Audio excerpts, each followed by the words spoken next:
Good evening, America, and welcome to this Just the News, Real America's Voice special report on offense, policy for the people. I'm your host, John Solomon.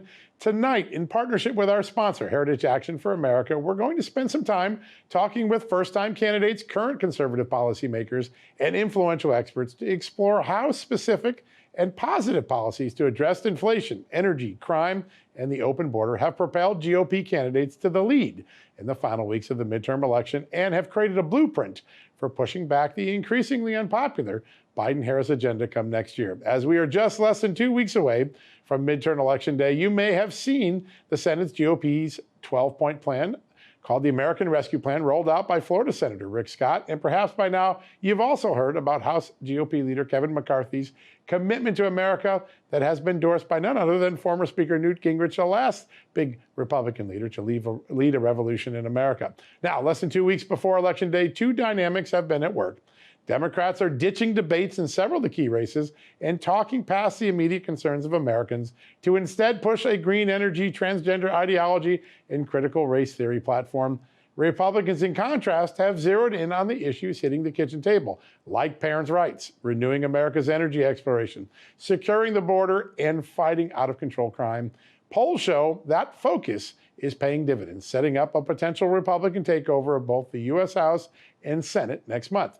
Now, over the next hour, we're going to explore the specifics of these policy prescriptions that are winning over voters and talk directly to candidates who aren't only making the closing argument now, they're going to be charged with making those solutions a reality in the next Congress. And we start our conversation with one of the most closely watched races in the U.S. Senate in Wisconsin, where Republican incumbent Ron Johnson has surged to the lead by educating voters on how he would change America and change the Biden agenda, and by pointing out his Democratic opponent Mandela Barnes' past statements on these very policies. Very powerful strategy. Joining us now from America's great dairy state is Senator Ron Johnson. Senator, great to have you on, sir.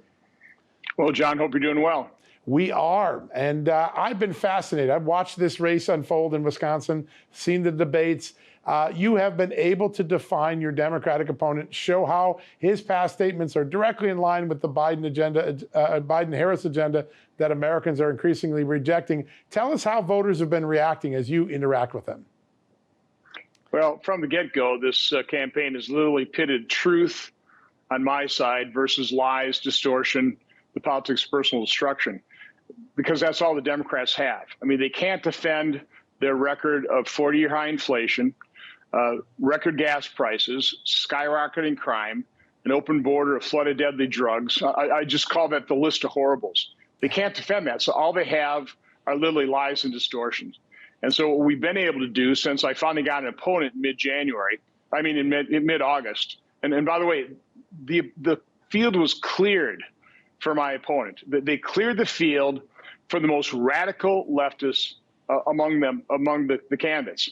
And so since mid-August, we've finally been able to tell Wisconsinites exactly who Mandela Barnes is. He's a radical leftist, never had a job working in the private sector that I'm aware of, and I keep pointing this out. If he did, he'd probably tell us what job it was. He calls himself a forever organizer. He was a leader of the defund police movement, supported by the leaders of the defund police movement, denies it. He uses all the code words, though. He wants to reallocate over-bloated police budgets. It pains him to see a fully funded police budget.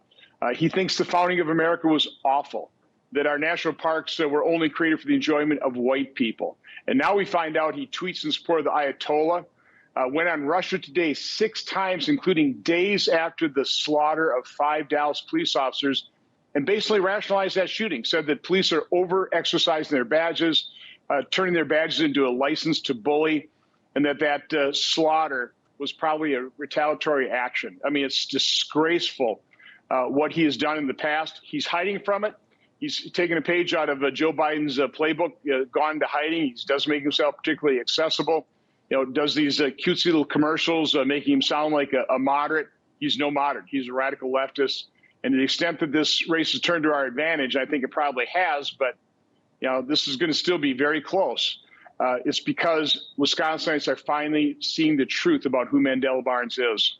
Yeah, and you really created a model. I think sometimes in the past, Republicans have been reluctant to go right at the issues and what Democrats have said. You've not shied away from it at one point. And I think what's really interesting is we're seeing Americans reject the very ideology that gave us liberal stars like Mandela Barnes or John Fetterman in Pennsylvania. People realize, oh, hey, the last couple of years, this Democratic rise, it's not what we stand for. What is the key in the last 10 days of this race to close out for Republicans like yourself? Well, John, I'm going to need the resources, ronjohns4senate.com, to keep telling the truth about Mandela Barnes, because we won't get help from the complicit and corrupt mainstream media. And, so why have we gotten to this point in this country? We don't have an unbiased media. It's not a level playing field. It's not a fair fight. The media is stacked with leftists themselves. They're not journalists anymore. They're advocates for the left. The problem they're all having, Democrats and the media, with this election is it's impossible to hide 40-year high inflation. A dollar you held at the start of the Biden administration is only worth 88.3 cents. If you had it invested in the stock market, it's down another 25%. Yeah. You can't hide record gas prices. You can't hide the fact that people can't fill up their tank or their grocery cart. You can't hide skyrocketing crime when it's on the news every day with more horrific murders and more horrific crimes. So the media simply can't hide this. Now, they're doing a pretty good job of hiding the border. That's pretty far away from most states. But unfortunately, the open border is affecting every state with a deadly flow of drugs. So the problems are just so severe. The disastrous results of Democrat policies and Democrat governance are so obvious that even the media can't cover up for the Democrats anymore. Yeah, and Wisconsin's been a favorite laboratory for the liberals. I mean, you have a prosecutor in Milwaukee that was into the George Soros agenda. They call it the justice and peace agenda, but it's really the increased crime agenda. The ability to show in real time what happened in Waukesha as a result of those policies with the horrible Christmas tragedy, some of the other things going on, it feels like the crime thing is very tangible to Wisconsin residents who've lived through it over the last couple of years. It is. I mean, murders statewide, 2019 versus 2021, up 70%. In Milwaukee, up 93%. We're on pace for another record year in murders in Milwaukee. Carjackings are through the roof, and it's spilling over into suburban communities as well. So it's definitely it's on everybody's radar screen. Everybody's concerned. I mean, people are afraid to leave their homes to go get prescription drugs. You hear that from seniors. So. Skyrocketing crime is front and center, together with inflation and record gas prices. Yeah, there's no doubt. You have been an advocate your entire time in the public life of getting budgets under control, controlling the reckless spending. People are now finding out all that crazy spending we did drove this inflation that makes your grocery cart and your gas tank so much more expensive. Do you think Americans are ready to back a Republican effort to really slash spending next year? I hope so. And one of the things I want to make sure that we can get congressional leadership in both houses to commit to is a return to regular order. And by that, I mean a budget process, pass a budget to actually guide an appropriation process. We can't keep doing these CRs at the end of the fiscal year, right? Kick the can down the road to before Christmas. So we end up with a multi-thousand-page omnibus spending bill to spend hundreds of billions, probably over $1 trillion. Get a couple hours to consider it and then vote up or down. This is not only dysfunctional, it's corrupt. Let's face it. So what I've been proposing is pass a budget early February. Hopefully it could be a balanced budget, but if not, if you have to increase the debt ceiling, use the debt ceiling as it was intended, attached to it fiscal controls. I actually have 4 bills in mind, John. Right. One would be full faith and credit, never default on our debt. Preventing Government Shutdown Act. This is something I passed a couple times out of committee. It's never got a real vote on the floor of the Senate. What that does is if you have dysfunction, you don't fund agencies of the government, you don't shut it down. You just spend at last year's levels. That's what we do here in Wisconsin, common sense. The REINS Act to put a higher hurdle for major regulations which harm our economy. And then finally, this is a bill I introduced in 2012 with Mick Mulvaney, reducing the size of the federal government through Attrition Act.